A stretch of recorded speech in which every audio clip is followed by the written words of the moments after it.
प्रिय साथियों, प्रिय मित्रों, आत्मिक आदर, आभार, अभिवादन, नमस्कार। मैं गुलेंद्र पटेल काशी हिंदू विश्वविद्यालय में बीए तृतीय वर्ष का छात्र हूँ। आज दिव्यांग एवं दृष्टिबाधित साथियों के लिए गजानन माधव मुक्तिबोध प्रयोगवाद और नई कविता की दृष्टि से इनका अध्ययन और अनुशीलन करने जा रहा हूँ। चलिए इस इकाई की रूपरेखा देख लेते हैं। यह 29वां इकाई है हम लोगों का। 21वां वीडियो। इसके पहले हम लोग 20 वीडियो बना चुके थे।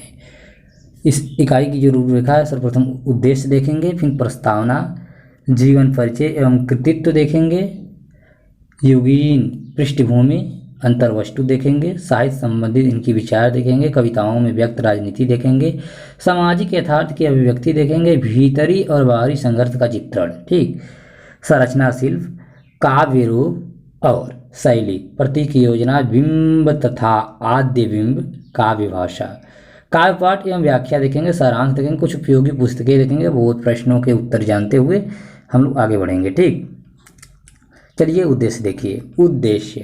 उद्देश्य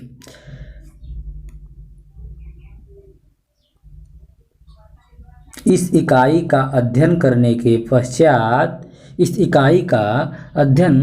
के पश्चात गजानन माधव मुक्तिबोध के जीवन का परिचय एवं कृतित्व के बारे में जान सकेंगे। मुक्तिबोध की युगीन पृष्ठभूमि की संक्षिप्त जानकारी हासिल कर सकेंगे। मुक्तिबोध के काव्य की अंतर वस्तु और कथ्य को समझ सकेंगे। मुक्तिबोध के काव्य रूप और शैली, प्रतीक योजना, बिंब तथा आद्य बिंब तथा काव्य भाषा के बारे में जान सकेंगे। ठीक, और अज्ञेय तथा मुक्तिबोध का तुलनात्मक अध्ययन भी कर सकेंगे। ठीक, चलिए प्रस्तावना देखते हैं। इससे पूर्व की इकाई में आपने नई कविता के प्रमुख कवि अज्ञेय का अध्ययन किया था। इस इकाई में आप नई कविता के प्रगतिशील धारा के कवि मुक्तिबोध का अध्ययन करेंगे। मुक्तिबोध को दुनियावी अर्थों में जीने का तरीका कभी नहीं आया, इसलिए वे कभी इस काबिल नहीं हो सके कि रोजी रोटी का सही जुगाड़ कर पाते। पुराने प्रगतिवादी आंदोलन ने भी उन्हें नहीं स्वीकारा, कारण वे ऐसी कविता लिख ही नहीं सकते थे जिसके कंगूरों पर लाल रुमाल या किसान मजदूर की घोषित तस्वीरें सजी हुई हों। और उस समय प्रगतिवाद इसी घोषित नारे का शिकार हुआ पड़ा। मुक्तिबोध गहरे अंतर्द्वंद और तीव्र सामाजिक अनुभूतियों के कवि हैं। यह हमारे समाज का दुर्भाग्य ही है कि जीते जी मुक्तिबोध को सम्मान, इज्जत, पहचान वो कुछ भी नहीं मिल सका जिसके वे असली हकदार थे। उन्हें पहचानने वाले लोग थे, किंतु वे सत्तासीन नहीं थे, ईमानदार थे। फलतः व्यक्ति की या एक साहित्यकार की पहचान के रास्ते जो पूंजीवादी समाज में सत्ता के गलियारों, पैसों के और मीडिया की चकाचौंध से होकर जाते हैं, मुक्तिबोध को न स्वीकार्य थे न प्राप्त। जिस व्यवस्था के खिलाफ वे सीना तान कर खड़े थे, उसके चाकर वे बन भी नहीं सकते थे। मुक्तिबोध को जानने समझने की शुरुआत उनकी मृत्यु और पहले काव्य संग्रह चांद का मुंह टेढ़ा है के प्रकाशन के बाद हुई। इस शुरुआत में बड़े बड़े दिग्गज प्रगतिशील आलोचक भी न तो मुक्तिबोध के व्यापक गहरे साकारों को समझ पाए और न ही उनके काव्य का सही विश्लेषण ही हो पाया। उन पर दुरूह, रहस्यवादी, कन्फ्यूज्ड जैसे आरोप चस्पा किए जाते रहे, किंतु मुक्तिबोध का काव्य एक चुनौती की तरह सामने खड़ा रहा। आज मुक्तिबोध को समझना, उनके काव्य में से गुजरना एक भयानक त्रासद अनुभव है, क्योंकि इस अनुभव का साक्षात्कार करने के बाद व्यक्ति पूंजीवादी व्यवस्था की बर्बरता का और उसके शोषण का और व्यक्ति की मानसिकता को कुंद करते जाने के तरीकों से नंगा साक्षात्कार करता है, और यह साक्षात्कार भयानक तथा त्रासद ही हो सकता है। मुक्तिबोध के बारे में कहा जाता है कि उन्होंने एक ही लंबी कविता लिखी है, या उनके कथ्य में कोई विविधता नहीं है, या उनकी कविताएं पढ़ते हुए एक रसता का बोध होता है। यह बात इस रूप में सही है कि मुक्तिबोध ने अपना मोर्चा पूंजीवादी साम्राज्यवादी शक्तियों और व्यवस्था के किले के खिलाफ बनाया था। इस किले में घुस कर व्यवस्था के भीतरी संसार को उजागर करना, उसके प्रति जनता को जागरूक करने का काम अपने आप में इतना बड़ा, इतना कठिन और दुरूह था कि मुक्तिबोध इसके सिवा और दूसरा कोई शाश्वत मोर्चा संभाल ही नहीं सकते थे। कठिन दुरूह जटिल रूप, मतलब जटिल इस रूप में कि कविता में अपने समय के इतिहास के प्रश्नों को खोल कर रखना उपन्यास कहानी की अपेक्षा जटिल और असंभव प्राय होता है। और मुक्तिबोध ने इस असंभव को संभव बनाने का बीड़ा उठाया और कविता को भी हिंदी साहित्य में वो ऊंचाई दी जो उससे पहले सिर्फ निराला में मिलती है। इस इकाई में सबसे पहले आप मुक्तिबोध के जीवन परिचय और कृतित्व के बारे में संक्षिप्त जानकारी हासिल करेंगे। उसके बाद मुक्तिबोध को प्राप्त सामाजिक, राजनीतिक, साहित्यिक परिस्थितियों की संक्षिप्त परिचर्चा की गई है। अंतर्वस्तु में आप मुक्तिबोध के काव्य की विशेषताओं का अध्ययन करेंगे। मुक्तिबोध ने काव्य लेखन के साथ साथ साहित्य संबंधित सैद्धांतिक चिंतन भी किया है। वस्तुतः मुक्तिबोध एक राजनीतिक कवि हैं, क्योंकि समाज को दिशा निर्देश देने या उससे बनाने संवारने का सबसे बड़ा उपकरण राजनीति और राजनीतिक व्यवस्था ही होती है। मुक्तिबोध पूंजीवादी व्यवस्था के खिलाफ खड़े होकर उसके कारनामों से हमें परिचित कराते हैं और यह भी बताते हैं कि कैसी राजनीति और राजनीतिक व्यवस्था की हमें आवश्यकता है। संरचना शिल्प में हम मुक्तिबोध की काव्य की कतिपय संरचनात्मक विशेषताओं जैसे काव्य रूप, शैली, प्रतीक योजना, बिंब और काव्य भाषा का विश्लेषण करेंगे। अंत में काव्य पाठ और व्याख्या में आप मुक्तिबोध की 2 कविताओं के 2 अंशों का पाठ करेंगे, उनकी व्याख्या करना भी सीखेंगे। आइए मुक्तिबोध के जीवन परिचय की जानकारी हासिल करें। जीवन परिचय और कृतित्व। गजानन माधव मुक्तिबोध का जन्म 13 नवंबर 1917 को श्योपुर जिला मुरैना में हुआ था। गजानन माधव मुक्तिबोध का जन्म 13 नवंबर 1917 को श्योपुर जिला मुरैना में हुआ था। इनके पिता माधवराव पुलिस में इंस्पेक्टर थे। माँ पार्वती पढ़ी लिखी, भावुक और खुददार महिला थी। महाराष्ट्रीय होने के कारण मुक्तिबोध की मातृभाषा मराठी थी, किंतु उन्होंने हिंदी में लिखा। उनके भाई शरतचंद्र माधव मुक्तिबोध मराठी के महत्वपूर्ण कवि हैं। शरतचंद्र माधव मुक्तिबोध मराठी के महत्वपूर्ण कवि हैं, जो गजानन माधव मुक्तिबोध के भाई थे। मुक्तिबोध के पिता उज्जैन में थानेदार थे। यहीं मुक्तिबोध की पढ़ाई हुई। उनके सहपाठी सताराम को कुछ दिनों के बाद गश्त लगाने की नौकरी मिल गई और मुक्तिबोध को उसके साथ रात भर गश्त देने में मजा आने लगा। रहस्य, चुप्पी और अनाम आतंक का वातावरण जो उनकी कविताओं में है, इन्हीं रात्रकालीन मटरगश्तियों का रूपांतरण है। मुक्तिबोध के पिता उन्हें वकील बनाना चाहते थे, किंतु मुक्तिबोध की रुचि स्वतंत्रता संग्राम में और उससे उत्पन्न राजनीतिक स्थितियों में थी। जल्द ही वे माखनलाल चतुर्वेदी, वीरेंद्र कुमार जैन, रामाशंकर शुक्ल जैसे कवियों के संपर्क में आ गए और साहित्यिक दार्शनिक प्रश्नों से उलझने लगे। मार्क्स से फ्रायड और गांधी से दस्तावस्की उनकी रुचि के विषय बन गए। धीरे धीरे उनमें अपनी जनता के प्रति गहरी सहानुभूति और सामाजिक बदलाव की आकांक्षा पैदा होने लगी।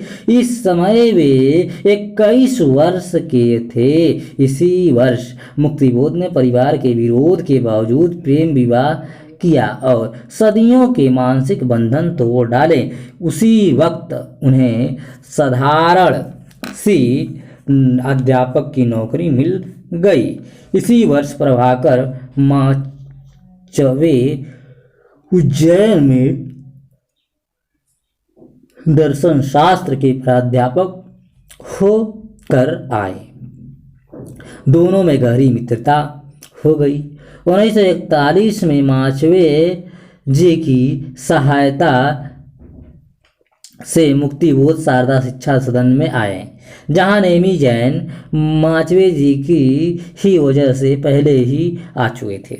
मुक्तिबोध और नेमी चंद्र जैन की दोस्ती हिंदी कविता के इतिहास में महत्वपूर्ण स्थान रखती है। इसी दोस्ती की वजह से तार सप्तक 1943 का प्रकाशन संभव हुआ, जिसमें 7 युवा कवि संकलित थे। संपादक थे अज्ञे। इन्हीं कवियों ने कविता को एक नया मोड़ दिया, जिसे नई कविता कहा जाता है। बाद में नेमी चंद्र कलकत्ता चले गए और मुक्तिबोध हंस में काम करने बनारस। लेकिन वहाँ बिताए 2 वर्ष उनके लिए प्रसन्नता के नहीं थे। उबाऊ और थकाव देने वाले काम के अलावा वे मध्य भारत के खुले आकाश के लिए तरसते थे। इसलिए 1947 में हितकारणी हाई स्कूल में पढ़ाने के लिए वे जबलपुर वापसी आ गए। सन 1947 से 64 में चेतनाहीन होने तक मुक्तिबोध मध्य प्रांत में ही रहे। उन्होंने अपने जीवन में लगातार नौकरियां बदली, कभी प्रेस में प्रूफ रीडरी की, कभी आकाशवाणी से प्रसारण, कभी अखबार में संवाददाता बने और कभी साहित्यिक मासिक का संपादन किया। अर्थात आर्थिक रूप से वे हमेशा तंगहाली में ही रहे। सिर्फ जीवन के अंतिम वर्षों में 1959 में उन्हें राजानंद गांव के व्याख्याता की नौकरी मिली। जब वे तुलनात्मक रूप से शांतिपूर्ण जीवन व्यतीत कर पाने की कोशिश कर रहे थे, लेकिन अस्वस्थ हो गए। स्थानीय चिकित्सा प्रभावकारी न होने पर उन्हें भोपाल लाया गया, जहां लकवे ने उन पर आक्रमण कर दिया। कुछ हिंदी लेखकों के प्रयासों से तत्कालीन प्रधानमंत्री ने दिल्ली में उनकी चिकित्सा की व्यवस्था कराई, लेकिन वे अधिक दिन तक जीवित नहीं रह सके। 11 सितंबर 1964 को अस्पताल में ही उनकी मृत्यु हो गई। मुक्तिबोध का जीवन विभिन्न स्तरों पर लगातार संघर्ष का जीवन रहा है। मार्क्सवादी विचारधारा और सामाजिक बदलाव के आंदोलन के प्रति उनकी प्रतिबद्धता ने उन्हें किसी ऐसी नौकरी से नहीं जोड़ने दिया जहां अच्छा वेतन मिलता और उनकी आर्थिक तंगी दूर होती। अपनी निर्धनता से लड़ने और स्थितियों को बेहतर बनाने की उन्होंने कई कोशिशें की, लेकिन उनका आदर्शवाद और प्रतिबद्धता हमेशा आड़े आए। एक पत्र में नेमी चंद्र जैन को उन्होंने लिखा था कि बिना पीएचडी के उन्हें किसी कॉलेज में काम नहीं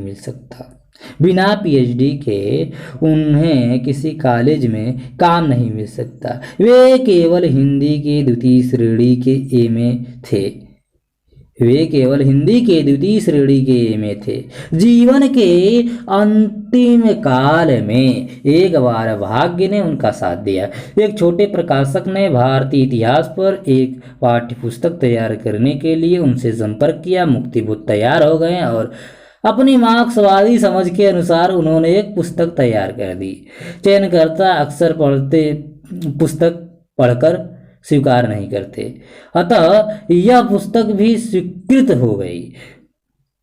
चयनकर्ता अक्सर पुस्तकें पढ़कर स्वीकार नहीं करते, अतः यह पुस्तक भी स्वीकृत हो गई। मुक्तिबोध को रॉयल्टी मिलने की आशा बधी, लेकिन ऐसा नहीं हुआ। पुस्तक के कुछ अंशों को लेकर कठ मुल्लों ने अखबारों में बावेला खड़ा कर दिया। पुस्तक पाठ्यक्रम से निकाल दी गई। इससे मुक्तिबोध में असुरक्षा और भय की भावना घर कर गई। इस निजी क्षति से उन्हें बहुत बड़ा धक्का पहुंचा। उनकी अंधेरे में कविता का परिपेक्ष्य यही समय है। कृतित्व देखिए मुक्तिबोध की कृतित्व। मुक्तिबोध मूलतः कवि हैं, किंतु कविता के साथ साथ अपनी कविता को और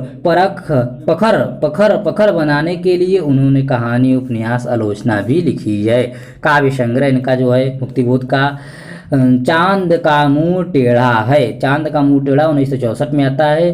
भूरी भूरी खाक धूल 1980 में आता है। कथा साहित्य में इनका है काठ का सपना, विपात्र, सतह से उठता हुआ आदमी, ठीक, इनकी कथा साहित्य है।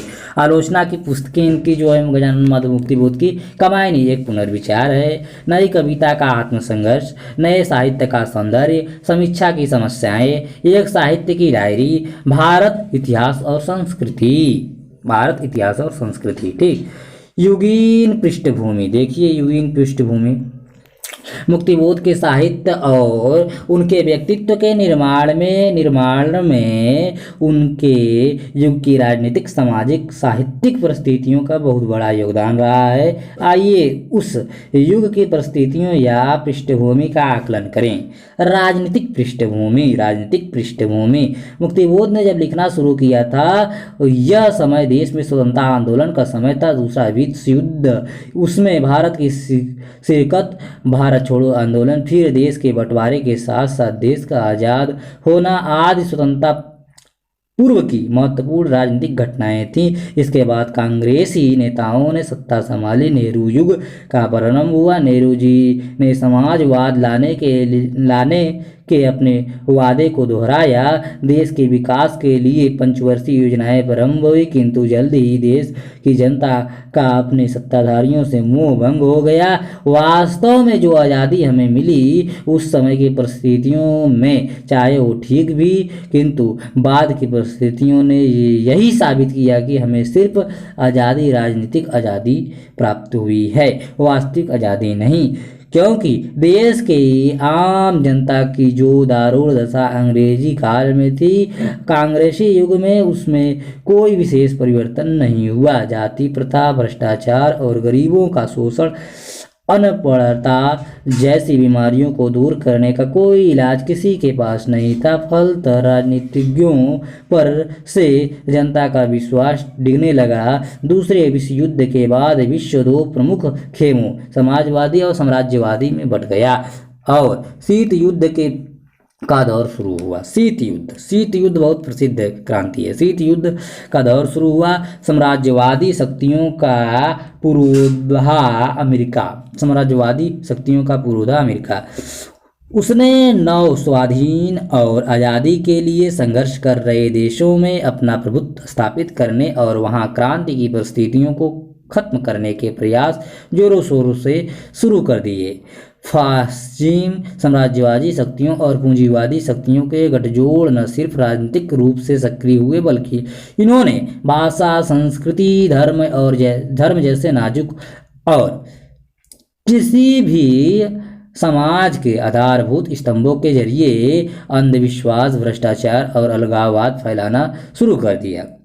यह सारे काम साम्राज्यवाद पैसा, हथियार और किसी भी देश में सांस्कृतिक, साहित्यिक, धार्मिक स्तर पर घुसपैठ करके करता है। भारत भी इसका अपवाद नहीं रहा। फासिज्म शक्तियां यहाँ भी सक्रिय थीं और जनवादी शक्तियां कमजोर पड़ रही थीं। कम्युनिस्ट पार्टियों के आपसी झगड़े और कच्ची समझ ने जनवादी आंदोलन को आज़ादी के बाद मजबूत करने की बजाय कमजोर ही किया। सामाजिक और साहित्यिक पृष्ठभूमि आज़ादी के पूर्व जनता को विश्वास था कि यदि देश आज़ाद हुआ तो एक ऐसे समाज की रचना हमारे नेता करेंगे जिसमें रोटी कपड़ा मकान सबको मुहैया करवाया जाएगा। जाति भाषा के रंग के आधार पर किसी से कोई भेदभाव नहीं होगा। किंतु यह सब आदर्श से यथार्थ तो यह था कि राष्ट्रीय आंदोलन के लगभग सभी नेता जिस वर्ग से आए थे वो समाज खाता पीता वर्ग था। यह स्वाभाविक था कि जो वो समाज के उस वर्ग के और पूंजीपति वर्ग के हितों की सुरक्षा करें। आज़ादी के बाद की सामाजिक संरचना को यदि आप देखें तो आपको वर्ग विभाजित समाज में एक ओर किसानों मजदूरों की समाप्ति शोषण के तले से पिसती हुई जाति मिलेगी, एक नया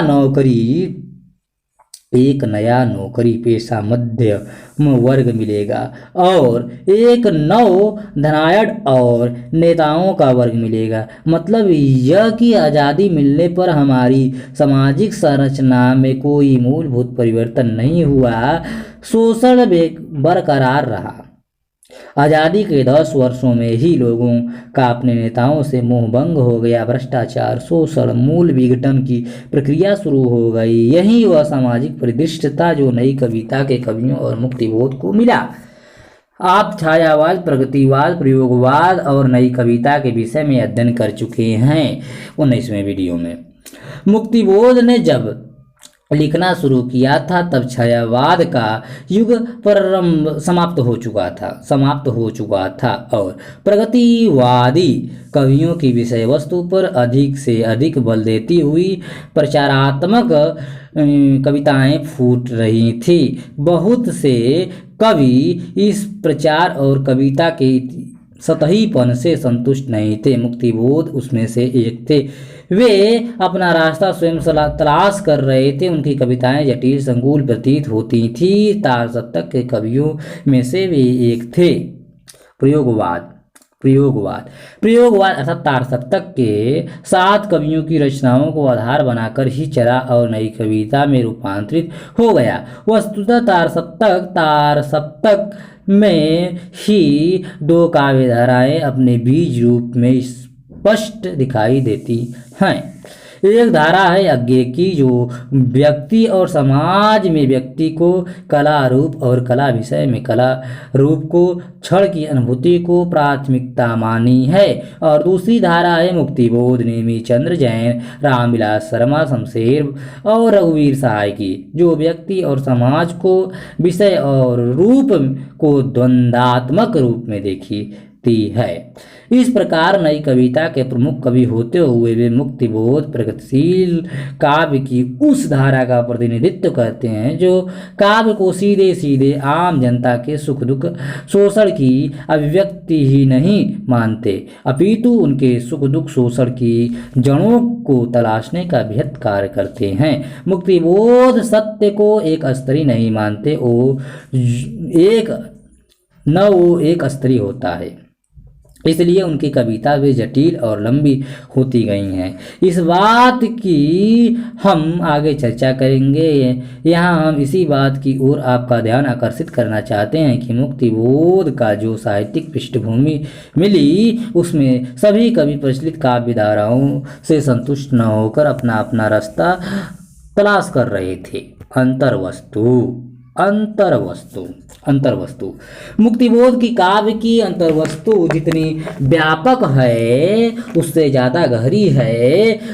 अपनी रचनाओं के माध्यम से वे समाज, जीवन और युग के जिस यथार्थ का साक्षात्कार करते हैं और जिसे अभिव्यक्त करते हैं वह वस्तुतः जटिल, संकुल और इतना उलझा हुआ और षड्यंत्रों से पटा हुआ है कि उससे सीधे सीधे पकड़ पाना या अव्यक्त कर पाना मुक्तिबोध के लिए संभव ही नहीं, मतलब संभवतः ही संभव नहीं था।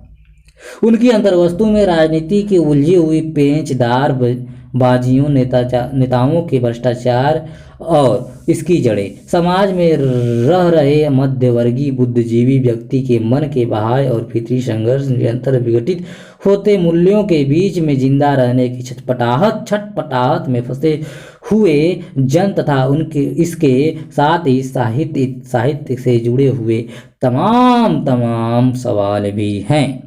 मुक्तिबोध ने साहित्य संबंधित सैद्धांतिक निबंधों द्वारा अपने जागरूक रचनाकारों के प्रखर और संवेदनशील चिंतन को प्रस्तुत किया है।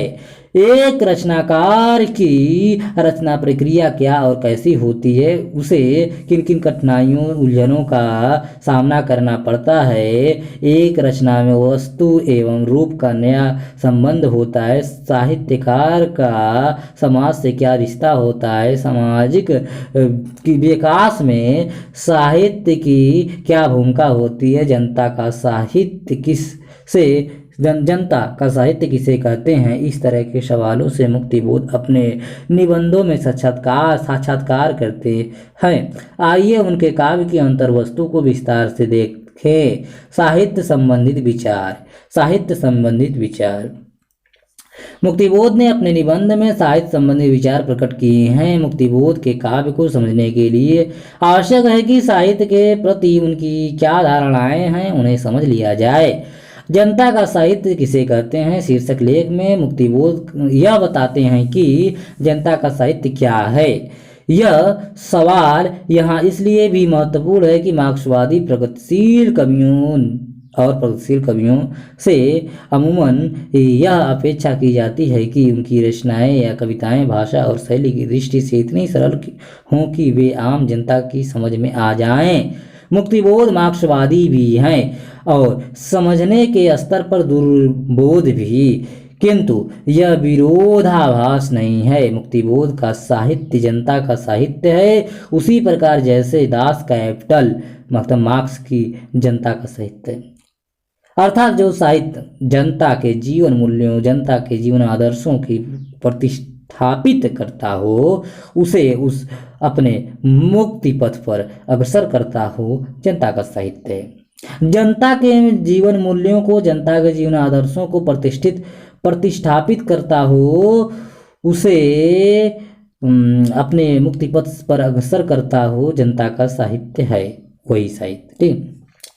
साहित्य में सांस्कृतिक भाव होते हैं। सांस्कृतिक भावों को ग्रहण करने के लिए बुलंदी, बारीकी और जटिलताओं को पहचानने के लिए पाठकों को शिक्षित होना चाहिए, सुसंस्कृत होना चाहिए। साहित्य का उद्देश्य सांस्कृतिक और मानसिक परिष्कार, किंतु यह परिष्कार तभी संभव है जब जनता इतनी शिक्षित हो कि उसे पढ़ सके, समझ सके। अतः जनता का साहित्य वह होता है जो जनता के लिए हो। अतः जनता का साहित्य वह नहीं होता जिसे जनता तुरंत समझ ले।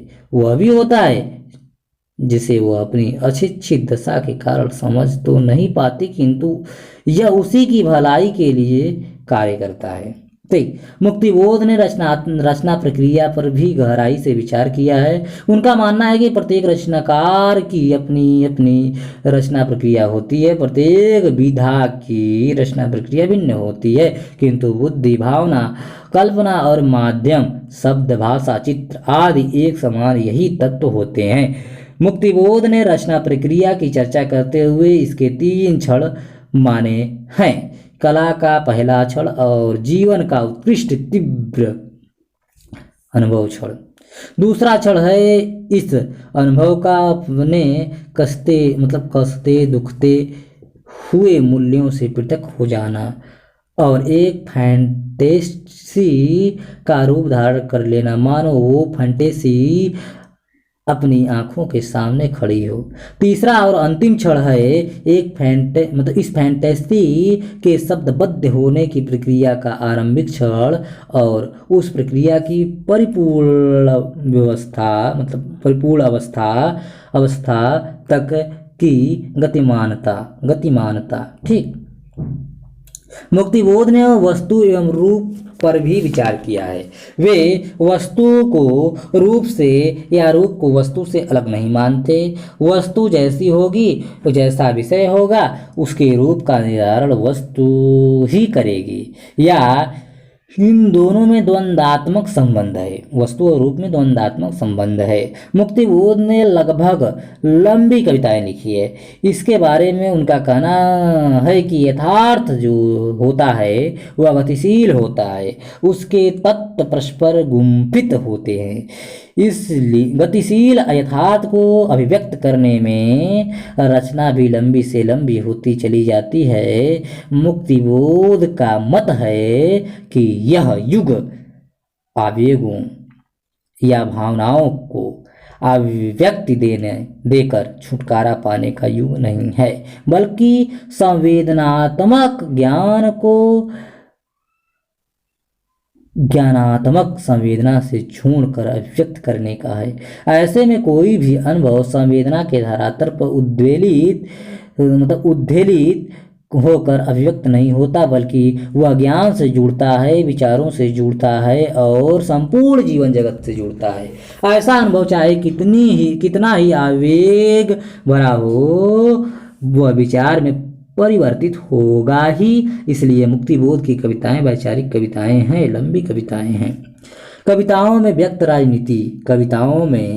राजनीति। मुक्तिबोध व्यापक अर्थों में राजनीतिक कवि हैं, किंतु उनका उद्देश्य राजनीति पर व्यंग कटाक्ष करने का या राजनीतिक परिदृश्य को अभिव्यक्त देने का नहीं रहा, बल्कि मुक्तिबोध ने राजनीतिक और राजनीतिक व्यवस्था के आतंक, भय, भ्रष्टाचार, रहस्य और जनजीवन को समाप्त करती जा रही राजनीतिक संस्कृति के किले में घुसकर उसे नंगा करने का प्रयत्न किया है।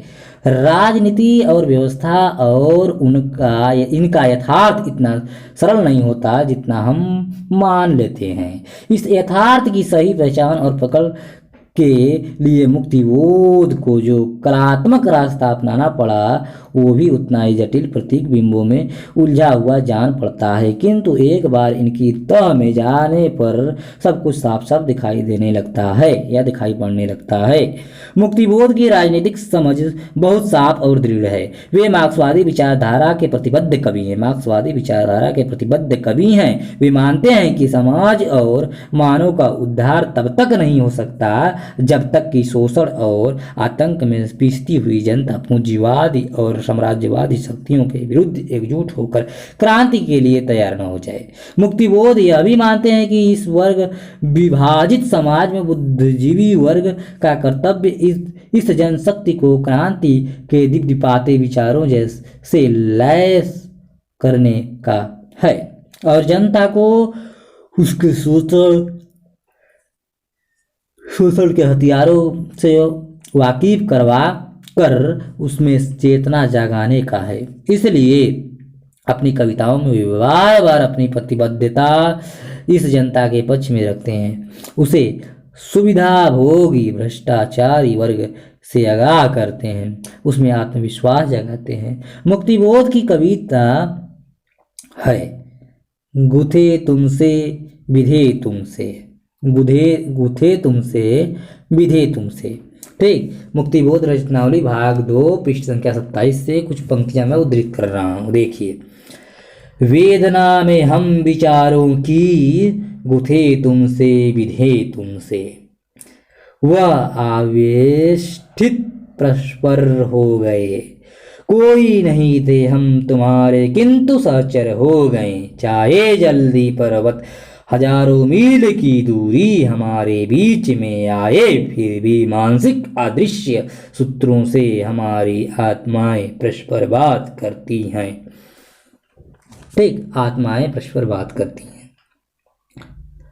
यह जो तुम है इस कवि पंक्ति में, जिसमें कवि विचारों की वेदना में गुथे बंधनों की बात कर रहा है, बंधने की बात कर रहा है। यह आम कर्मशील जनता ही है। विचारों की वेदना या चिंतन में कवि ने यही पाया है कि यही समाज में किसी के साथ होना। यदि समाज का उद्धार करना है तो इसी शोषित पीड़ित अशिक्षित मन के प्रति प्रतिबद्ध होना पड़ेगा। विश्व युद्ध में पूंजीवादी साम्राज्यवादी शक्तियों से आतंक, मौत, भय का जो खेल खेला, सारे विश्व को, धरती को युद्ध की आग में झोंक कर जो तमाशाई बने, उसका वर्णन मुक्तिबोध ने जमाने का चेहरा कविता में किया है। जमाने का चेहरा, देखिए पंक्ति इससे उद्धृत है। साम्राज्यवादियों के बदशक्ल चेहरे एटमिक धुएं के बादलों से गहरे क्षितिज पर छाए हैं। जापान को ध्वस्त कर, ईरान को मार कर, इजिप्त के खात्मे के लिए हैं उतावले, अब अरब के खात्मे के लिए हैं बावले। साम्राज्यवादी शक्तियां भारत में भी सक्रिय हैं। यहाँ भी वे अपने गांव मतलब पांव यहाँ भी वे अपने पांव पसार रही है। ठीक, देखिए एक दृश्य। साम्राज्यवादियों के पैसों की संस्कृति भारतीय आकृति में बदकर दिल्ली को वाशिंगटन व लंदन का उपनगर बनाने पर तुली है।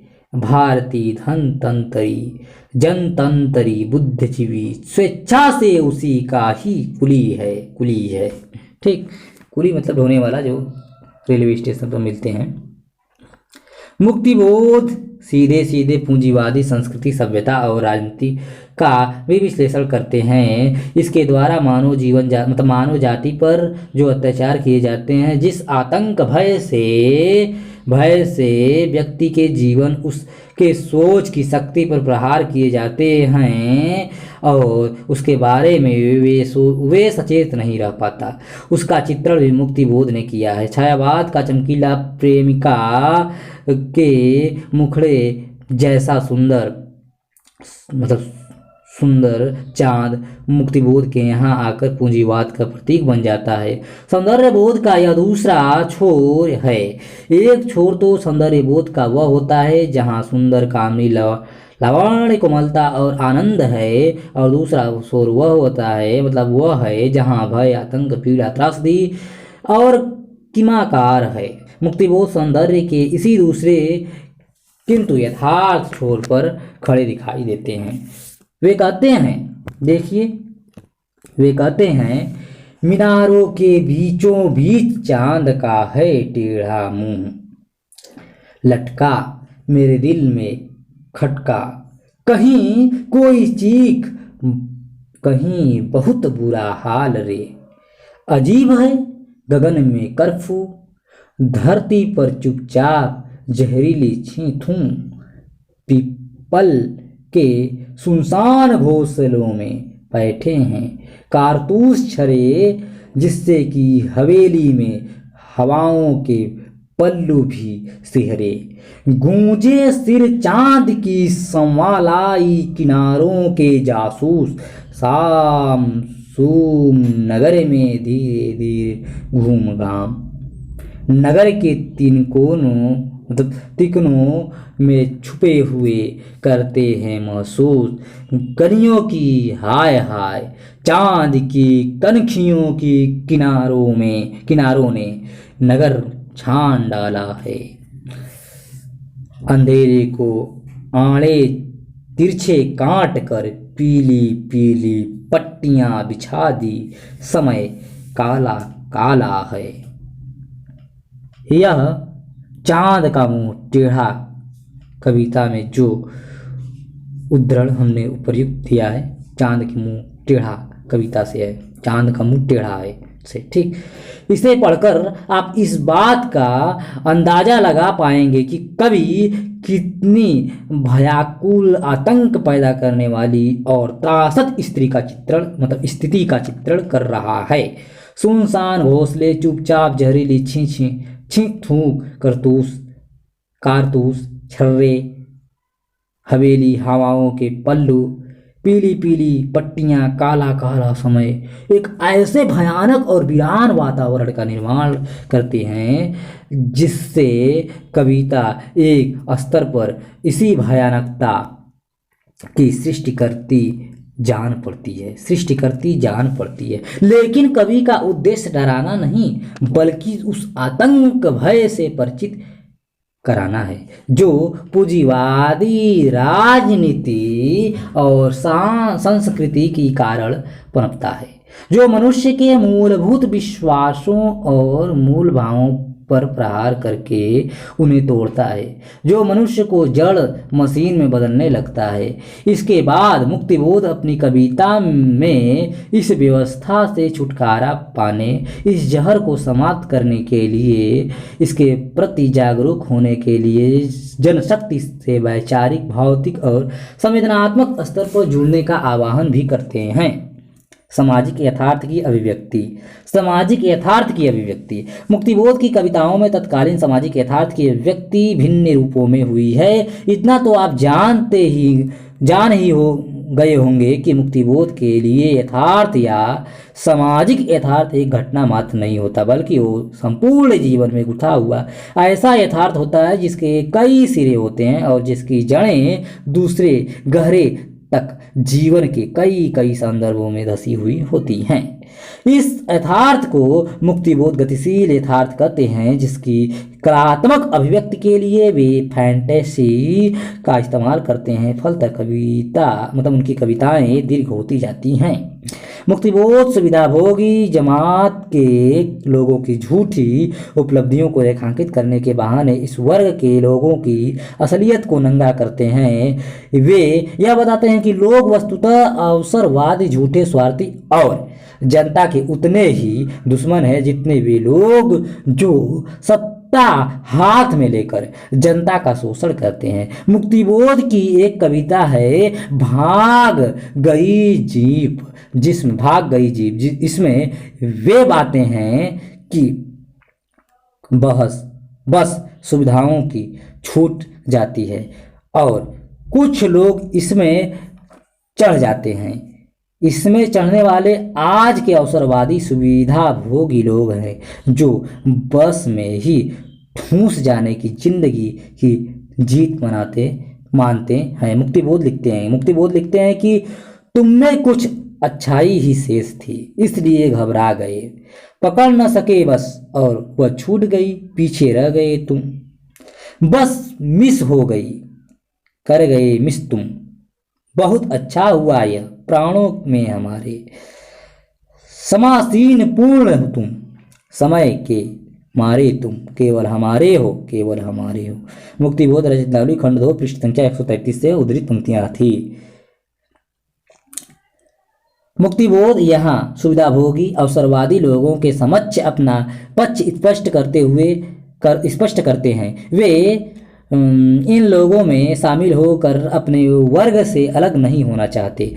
कहने दो उन्हें जो कहते हैं शीर्षक कविता में मुक्तिबोध इस तथाकथित सफलतावादी सुविधाभोगी वर्ग के लोगों का घटियापन और कमीनापन उहाड़ते हुए बताते हैं कि ये लोग अपने ही मध्यम वर्ग के होते हुए भी उस मरणशील व्यवस्था का साथ देते हैं जो शोषण, भ्रष्टाचार और मूल्यहीनता की बुनियाद पर टिकी है। सफलता, भद्रता, कीर्ति और यश की यह रेशम की पूनों की चांदनी है। सूखे हुए कुओं पर झुके हुए झाड़ों में बैठे हुए घुघुआओं व चमगादड़ों के हित, जंगल के सियारों और घनी छायाओं यूं छिपे हुए भूतों और प्रेतों तथा पिशाचों और बेतालों के लिए ही, मनुष्य के लिए नहीं फैली। ये परस्त लोग जो सुविधाएं और सफलता के सिक्के बटोरने के लिए घुघू, सियार, पिशाच और बेताल बन जाते हैं, मुक्तिबोध उन्हें ललकारते और स्वयं को उससे अलग करते हैं। कहते हैं मुक्तिबोध, सामाजिक महत्व की गिलौरियां खाते हुए, असत्य की कुर्सी पर आराम से बैठे हुए, ठीक,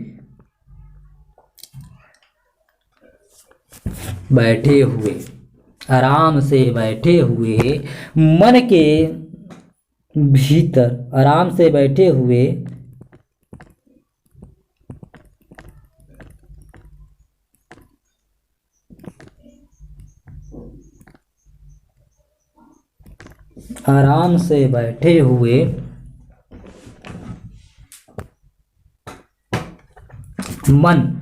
मन के भीतर अंधेरों में आत्मा का सत्य बिछा बैठा है।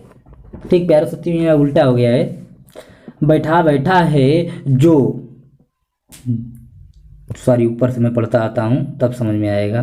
ठीक, चलिए यहाँ से देख लीजिएगा, भीतर और बाहरी संघर्ष का चित्रण शीर्षक डाल दीजिएगा। ठीक, भीतर और बाहरी संघर्ष का चित्रण। मुक्तिबोध गहन मानसिक अंतर्द्वंदों और तीखे सामाजिक अनुभवों के कवि हैं। मुक्तिबोध की कविता में जिन शब्दों का बहुत इस्तेमाल हुआ है उनमें एक शब्द है अंधेरा। इसी से मिलते जुलते शब्द भी स्याह, काल, श्याम, सांवला, रात, तम, अंतराल, तिमिर आदि, यहाँ तक कि कुछ प्रसिद्ध फूलों के भी कवि इसी रंग में देखता है। देखिए, काले गुलाब व स्याह सिवंती, स्याह चमेली, सांवले कमल। यह अंधेरा क्या है? कवि इससे इतना घिरा हुआ क्यों है? वास्तव में यह अंधेरा मन का और मन को बनाने वाली बाह्य परिस्थितियों का है। भीतर और बाहर के इस अंधेरे में मुक्तिबोध अपने आत्म रूप की, आत्माभिव्यक्ति की खोज करते हैं। डायरी में कवि लिखता है, मुझे लगता है मन एक रहस्यमय लोक है। उसमें अंधेरा है, अंधेरे में सीढ़ियाँ है और सीढ़ियाँ गीली है। सबसे निचली सीढ़ी पानी में डूबी हुई है। वहाँ अथाह काला जल है। उस अथाह जल से स्वयं को ही डर लगता है। इस अथाह काले जल में कोई बैठा है, वह शायद मैं ही हूँ। मैं, यह रहस्यमय लोक मुक्तिबोध की कविताओं में बार बार आता है। ठीक, मैं का यह रहस्यमय लोक मुक्तिबोध की कविताओं में बार बार आता है। गड्ढा, बावड़ी, तालाब, कृष्ण खोह, तह आदि जैसे प्रयोग मन के इसी रहस्यमय लोक की ओर ले जाते हैं। देखिए एक उदाहरण, चला जा रहा हूँ सूखे हुए झरने की पथरीली गली में, भयानक गुफाओं में घुसता हूँ, काँप कर मनमार उठता हूँ गड्ढों में, खोहों के तले में। मन के भीतर इन अंधेरों में आत्मा का सत्य छिपा बैठा है, जो सौ पहरों में बंधा हुआ है। ये पहरें मनुष्य की आत्मा पर सदियों में इस शोषणवादी, समांति पूंजीवादी व्यवस्था की देन है। इसलिए कभी बार बार भीतर की ओर भागता है। ठीक,